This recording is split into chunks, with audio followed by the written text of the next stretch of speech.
હું યુવાનોને સંદેશ આપું છું, બધા જ ભણતા વિદ્યાર્થીઓને, ખાસ કરીને મેડિકલ કોલેજ અને એન્જિનિયરિંગમાં જે વિદ્યાર્થીઓ ડિપ્રેશનમાં આવી જાય છે, જે હતાશામાં આવી જાય છે, એ તમે આવા ઉદાહરણ જુઓ.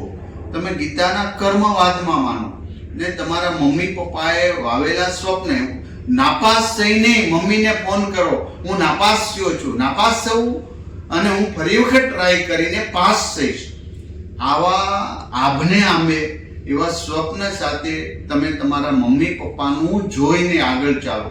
નહીં કે એક ડોક્ટર ન બનવાથી દુનિયા છીનવાઈ નથી જતી, ડોક્ટર બન્યાથી દુનિયા જીતી લેવા જેવી નથી. તમારા માનવીયતા અભિગમ કેટલો છે, આ અભિગમ શ્રેષ્ઠ છે. આ શ્રેષ્ઠતાને હું સ્વીકારું છું. ડોક્ટર ગણેશને શોલ આવું. ડોક્ટર ગણેશ એ આપણા ગુજરાતના ડોક્ટરોની એક ગર્વ લેવા જેવો. મને એમના પર પ્રાઉડ છે. હું ઘણા સમયથી જોતો હતો આ ડોક્ટર MBBS ડોક્ટર ગણેશ સિવિલની અંદર સેવા આપે છે. હું આજે એમનું સન્માન કરી રહ્યો છું.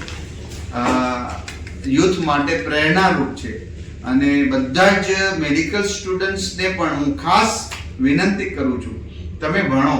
કદાચ તમને ના આવડતું હોય, એટીકેટી આવ્યું, ફેલ થયા, તો પણ હતાશા નહીં કરો. તમે તમારા મમ્મી પપ્પાને લક્ષ્યમાં રાખીને બીજી વાર પ્રયાસ કરો. આત્મહત્યા કે ડિપ્રેશનમાં આવવાનું બંધ કરીને હવે આજથી જે થવાનું છે થવાનું જ છે. બસ તમે હસતા ખીલતા હશો ને તો એ મમ્મીને ગમશે, પપ્પાને ગમશે.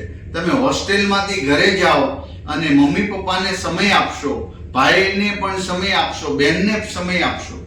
આ એક કુટુંબ વ્યવસ્થા છે. આ જ માનવીયતા અભિગમ છે. બસ આ અભિગમને પાણી પાઓ, વિચારો રૂપ પાણી પાઓ અને એને વટવૃક્ષ બનાવો. તમે સફળ થશો. ધ્યેયનિષ્ઠ કરો.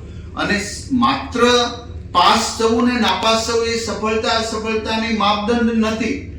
તમે કેટલા ખુશ રહી શકો છો, તમે બીજાને કેટલી હેલ્પ કરો છો. હું ડોક્ટર બનીને અનેક દર્દીઓને મદદરૂપ થઈશ, આવો દ્રઢ સંકલ્પ કરીને આગળ વધો. ખાસ કરીને મારા હોસ્ટેલની અંદર ભણતા દીકરા દીકરી મેડિકલની અંદર એમને મારો આ સંદેશો છે, સંદેશો પહોંચશે મને વિશ્વાસ છે.